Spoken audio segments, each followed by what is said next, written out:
মাফ করে দাও, আমায় ভুল হয়ে গিয়েছে আমার, প্লিজ আমাকে এখান থেকে বের করো, তা না হলে ও আমাকে মেরেই ফেলবে। প্লিজ প্লিজ এই দরজাটা খুলে দাও, তার বদলে তুমি আমার পরিবারের সব জিনিস নিয়ে নাও। আচ্ছা, তোমার যা নিতে মন চাই নিও, এখন আমাকে বাঁচিয়ে দাও, আমাকে বাঁচাও, প্লিজ দরজাটা খুলে দাও। রাহুল সেই মালগুদামের ছোট একটা জালিদার জানালা দিয়ে মুখ বের করে অনবরত চিৎকার করে যাচ্ছিল, কিন্তু বাইরে দাঁড়িয়ে থাকা মহিলাটা তার কোনো সাহায্যই করছিল না। সে কেবল মূর্তির মতো দাঁড়িয়ে দাঁড়িয়ে রসুলের অস্থিরতা দেখছিল। কিছুক্ষণ পর রসুল এমন ভাবে চিৎকার করে ওঠে যেন কেউ তাকে মারার জন্য তেড়ে আসছে। সে বারবার ওই দরজায় ধাক্কা দিয়ে সেই মহিলার কাছে অনুনয় বিনয় করতে থাকে। তখনই সেই মহিলা দরজার কাছে এগিয়ে যায়। ব্যাস ব্যাস, আর একটু সামনে, আর একটু সামনে, দরজাটা খুলে দিন। না না না, প্লিজ এমনটা করবেন না। কোথায় যাচ্ছেন আপনি? প্লিজ আমাকে এভাবে মারার জন্য ছেড়ে দিবেন না, প্লিজ। যেই সব জিনিস সম্পর্কে জানা অসম্ভব সেই সব জিনিস সম্পর্কে জানা ভীষণ ইন্টারেস্টিং হয়, তাই না? যেগুলোর উপর আমাদের কোনো নিয়ন্ত্রণ থাকে না, যেগুলো একেবারেই আমাদের ধরা ছোঁয়ার বাইরে, যেমন নির্জন রাতের ভূতের গল্প। তারপর এমন এমন বিরান বাংলো সম্পর্কে জানা যেখানে রাতে আত্মারা ঘুরে বেড়ায়। আমাদের আজকের গল্পটাও এমন একটা বিরান জায়গাকে ঘিরে, যেখানে ঘটে যাওয়া ঘটনার চিৎকার তার মাঝে চাপা পড়ে যায়। নমস্কার বন্ধুরা, আমি আপনাদের প্রিয় মিস্টার নটি।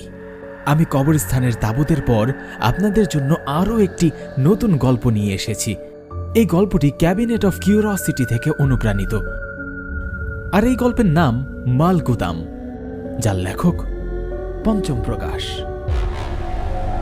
আরে রাসেল মিয়া, আমার কথা বিশ্বাস করুন, আপনি এই গুদামে এসে আপনার ভাগ্যের সৌভাগ্য বয়ে আনলেন। তা না হলে এই প্রাচীন গুদামের জন্য কে এত মোটা অঙ্কের অর্থ প্রদান করে? আমি শুনেছি এই গুদামে নানান মূল্যবান জিনিসপত্র রাখা হতো, আর সেই সব মূল্যবান জিনিসগুলো আজও এখানেই আছে। আরে একদম ঠিকই শুনেছেন জনাব, সবকিছু একদম নিরাপদে ভিতরে রাখা আছে, কিন্তু সবাই বলে এখানকার সব জিনিস নাকি অভিশপ্ত।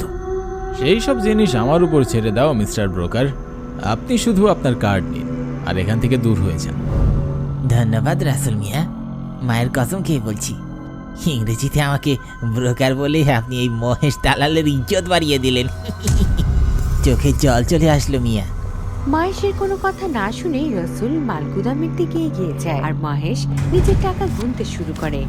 এমন সময় সে সামনে থেকে একজন মহিলাকে আসতে দেখে। সে তৎক্ষণাৎ নিজের টাকা ব্যাগে রেখে দেয়, তারপর পানির পিক মাটিতে ফেলে সেখান থেকে বেরিয়ে যাওয়ার তোড়জোড় শুরু করে। ঠিক তখনই সেই মহিলা মহেশের পথ আটকে দাঁড়ায়। দেখুন ম্যাডাম, আমি অনেকবার বলেছি এখন আপনার সাথে আমার কোনো সম্পর্ক নেই, আপনি আমার পথ ছেড়ে দাঁড়ান। পথ থেকে সরে যাব? তুমি আমার খানদানি সম্পত্তি বিক্রি করে দিয়েছো আর আমাকে বলছো পথ থেকে সরে যেতে? হ্যাঁ, এটাই আমি বলছি, আমার মাথা গরম হওয়ার আগে আমার পথ ছেড়ে দাঁড়াও। তুমি এমনটা কিভাবে করতে পারলে? কেন করতে পারবো না ম্যাডাম, আপনার স্বামী লোন নেওয়ার সময় এই ধ্বংসস্তূপের কাগজপত্র বন্ধক রেখেছিল। লোন তো আর ফেরত দিতে পারেনি, তাই নিজেই উপরে চলে গিয়েছে। এখন আপনার কাছে তো লোন পরিশোধ করার মতো টাকাও নেই, আর যা আছে তা আপনি দিতে চাইছেন না। এখন এই দালালের আর কি বা করার আছে? আমার কিছু জিনিস ওখানে পড়ে আছে, অন্তত ওগুলো আমাকে নিতে দিন। দেখুন ম্যাডাম, এই গুদাম এখন আর আপনার নেই, আর আমার তো কখনোই ছিল না। ওই গুদামের সামনে যে রাসেল মিয়াকে দেখতে পাচ্ছেন, ওনার সাথে কথা বলে দেখুন, কিন্তু মা কসম, এই সব জিনিসের জন্য আমার কাছে এসো না। ওই মহিলা রসুলকে দেখে তার দিকে এগিয়ে যায়, তারপর তার সামনে হাত জোর করে দাঁড়ায়, জানে রসুল এই মালগুদামটা আবার এই মহিলাকে ফিরিয়ে দেয়। এখন সে 4 গুণ বেশি দামে কেনা সম্পত্তি কেন কাউকে এমনি এমনি বিলিয়ে দিবে? দেখুন ম্যাডাম, রাত হতে চলেছে, আপনি আপনার বাড়িতে ফিরে যান। আমার কাছ থেকে আপনি কোনো সাহায্যই পাবেন না। যান, চলে যান এখান থেকে। তোমরা এতটা নির্দয় কিভাবে হতে পারো? এক অসহায় মহিলার কাছ থেকে তার সব কিছু ছিনিয়ে নিচ্ছ। তুমি তো বড়ই আজব মহিলা। আমি তোমার সাথে ভদ্রভাবে কথা বলছি আর তুমি আমাকে যা তা ইচ্ছে শুনিয়ে যাচ্ছ। আমি তোমাকে কেবল এটাই দিতে পারবো, এটাকেই নিজের স্বামীর শেষ চিহ্ন ভেবে নিজের কাছে রেখে দাও আর চলে যাও এখান থেকে। রসুল ওই মহিলার হাতে একটি পুরনো তালা ধরিয়ে দিয়ে সেখান থেকে চলে যেতে বলে। নিজে মালগুদামের ভেতরে চলে যায়। ভেতরে যাওয়ার পর সে যখন ভেতরে লাইট জ্বালায় তখন তার মনে হয় সে বহু যুগ পেছনে চলে গিয়েছে, কারণ সেই গুদামের ভেতরে পুরাতন মালামালের স্তূপ ছিল। রসুল এতগুলো এন্টিক জিনিস দেখে খুশি হয়ে যায়, কিন্তু পরক্ষণে তার সকল খুশি মাটির সাথে মিশে যায়, কারণ মালগুদাম বাইরে থেকে দেখতে যতটা বড় ছিল ভেতর থেকে এটা ঠিক ততটাই ছোট ছিল। ভাই কোথায় ফেসে গেলাম আমি? মনেই হচ্ছে না টাকা উঠাতে পারবো। যাই হোক, দেখি কতটা মাল বের করতে পারি। জনাব রাসূল, কাজে লেগে পড়ুন। রসুল নিজেকেই নিজে এসব বলে, গুদামের মূল্যবান জিনিস সংগ্রহ করতে শুরু করে। তারপর সেগুলো বাইরে নিয়ে এসে গাড়ির ভেতরে রাখে। তারপর এগুলো নিয়ে দ্রুত সেখান থেকে বেরিয়ে পড়ে। রসুল কিছুটা দূরে এগিয়ে যেতে হঠাৎ করে তার গাড়ির সামনে সেই মহিলা চলে আসে। রসুল তার পায়ের সব জোর দিয়ে ব্রেক চাপে, এতে তার মাথায় স্টিয়ারিং এর সাথে ধাক্কা খায়। রসুল কোনোভাবে নিজেকে সামলে গাড়ি থেকে নিচে নেমে আসে। তারপর ওই মহিলার সামনে গিয়ে ওই মহিলার উপর চিৎকার করতে শুরু করে, কিন্তু রসুলের কোনো কথাই ওই মহিলার উপর কোনো প্রভাব ফেলছিল না। সে রসুলকে নিজের উপর চিৎকার করতে দেখে মুচকি মুচকি হাসছিল। এরপর সে রসুলের কাছ থেকে মুখ ফিরিয়ে নিয়ে সেখান থেকে চলে যায়। আরে জাহান্নামে যাও তুমি! যদি আবার আমার গাড়ির সামনে আসো তাহলে ব্রেক লাগাবো না বলছি। ভেবে দেখো, এই মহিলাটা আমার মাথাটাই নষ্ট করে দিয়েছে। রসুল আবার তার গাড়িতে গিয়ে বসে। তারপর সোজা এক এন্টিক ডিলারের কাছে চলে যায়। আরে আমি বুঝতেই পারছি না রাসূল, কেন এই ভাঙ্গাচোরা জিনিসের জন্য আমার কাছে এত টাকা চাইছো? দেখে তো মনে হচ্ছে সবগুলো জিনিসই বেশ মূল্যবান, আর আমি এমনি এমনি সবকিছুর দাম এত চাইনি। আমি একদম ঠিক ইনফরমেশন পেয়েছিলাম, ওই গুদামে একটা বিশেষ জিনিস আছে যার মূল্য কোটি টাকা। খুব ভালো মজা করতে পারো রাসূল মিয়া। আমি লাখ টাকা দিতে রাজি হচ্ছি না, তুমি কোটি টাকার কথা বলছো। আচ্ছা বলো, কোন জিনিসটার জন্য আমি তোমাকে কোটি টাকা দেব? সোনার মতো দেখতেই পিতলটার জন্য, নাকি ভাঙ্গা বাক্সটার জন্য? এ কথা বলেই যখন সে বাক্সের উপর হাত রাখে তখনই একটা বিকট আওয়াজ হয়, আর ওই বাক্স খুলতে শুরু করে। তারপরে একটি কেবিনেটের মতো 3 ভাগে খুলে যায়। এটা কি হলো? আরে তোর তো লটারি লেগে গিয়েছে রাসূল। আমি তো কেবলই এর ব্যাপারে শুনেছিলাম, কিন্তু এটা তো সত্যিই আছে। ভাই, তুই রাতারাতি কোটিপতি হতে চলেছিস। কিন্তু তৃতীয় বইটা কোথায়? রসুল একটি শতাব্দীর পুরনো ক্যাবিনেট পেয়ে যায়, নিয়ম অনুযায়ী, যার ভেতরে 3টি বই থাকার কথা ছিল। এই বইগুলো একেবারে সাধারণ ছিল না। এই বইগুলোর সহায়তায় শয়তানকে বশে এনে চিরতরে নিজের কাছে রেখে দেওয়া যায়, নিজের গোলাম বানিয়ে। কিন্তু এতে যদি চুল পরিমাণ কোনো ভুল হয় তাহলে সব শেষ হয়ে যাবে।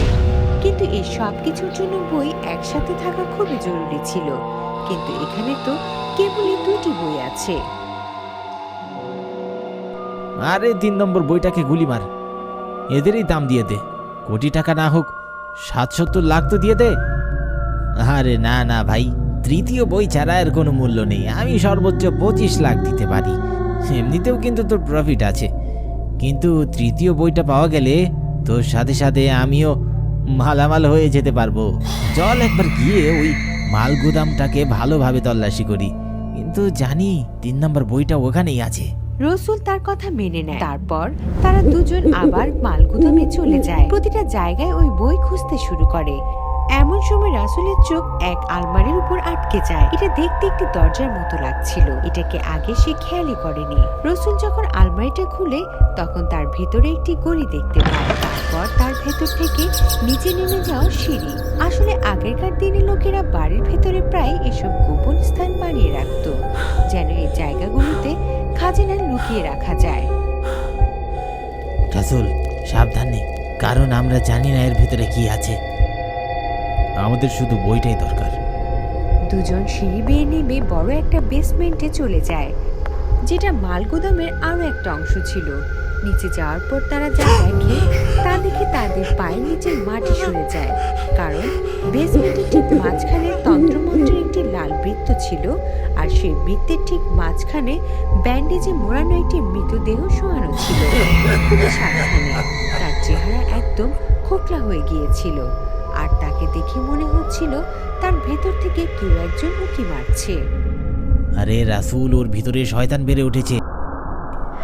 যদি আমরা একটা ভুল করি তাহলে শেষ হয়ে যাবে। চলো চলো ফিরে যাই। আরে পাগল হয়ে গিয়েছো, বই সামনে আছে, একেবারে নিয়েই যাই। ওই লোকটা বারবার নিষেধ করার পরেও রসুল সেই লাল বৃত্ত পার করে বইটা নিয়ে নেয়। বইটা ছুঁতেই সেখানকার নিভে যাওয়া মশালগুলো এক ঝটকায় জ্বলে ওঠে, আর সেই সাথে ওই লাশটাও জীবিত হয়ে ওঠে। তার খোকলা চেহারার ভেতর থেকে অক্টোপাসের পা বেরিয়ে আসতে থাকে। ওই পাগুলো ওই লোকটাকে লেপটে ধরে। ঠিক সেই মুহূর্তে রসুলের হাতে থাকা বইটাতে আগুন ধরে যায়। রসুল সবকিছু ছেড়ে বেসমেন্টের অপর পাশে গিয়ে লুকিয়ে পড়ে, আর সেই দানব রসুলকে খুঁজতে শুরু করে। অনেক চেষ্টার পর কোনোভাবে রসুল সিঁড়ির কাছে গিয়ে পৌঁছায় আর সেখান থেকে পালিয়ে যায়। উপরে পৌঁছাতে রসুল সবার আগে সেই আলমারির দরজা বন্ধ করে দেয় আর একটু স্বস্তির নিঃশ্বাস নেয়।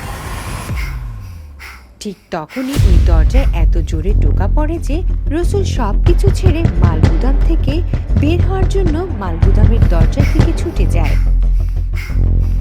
কিন্তু না জানি কেন ওই দরজা খুলছিলই না।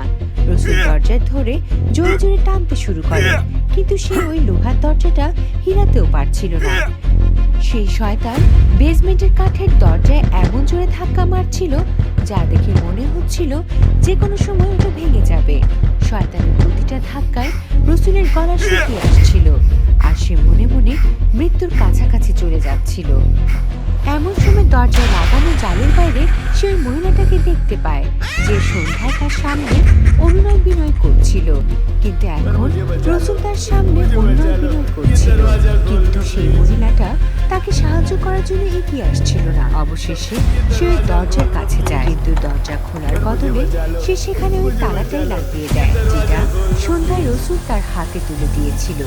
তুই বলেছিলি তুই জাহান্নামে যা, তুই জাহান্নামে যা, যা ভাগ এখান থেকে।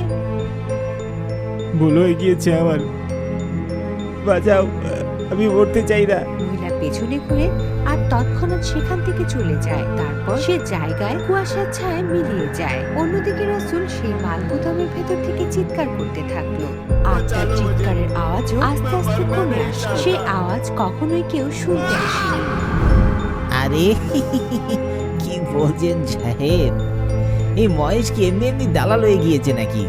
একদম 1 নম্বর প্রপার্টি দেখাবো আপনাকে, তাও আবার মাত্র 20 লাখ টাকায়। জায়গাটার নাম মালগুদাম। ভয়ে ভরা এমন গল্প দেখার জন্য এখনই সাবস্ক্রাইব করুন ডুডু টিভি হরর বাংলা। আর যদি আপনি চান আপনার ভয়ানক কাহিনীও মানুষ জানুক, তাহলে এক্ষুনি ডুডু টিভিতে ইমেল করুন। হয়তো পরবর্তী রূপ কাঁপিয়ে দেওয়ার মতো কাহিনী আপনারটাই হবে।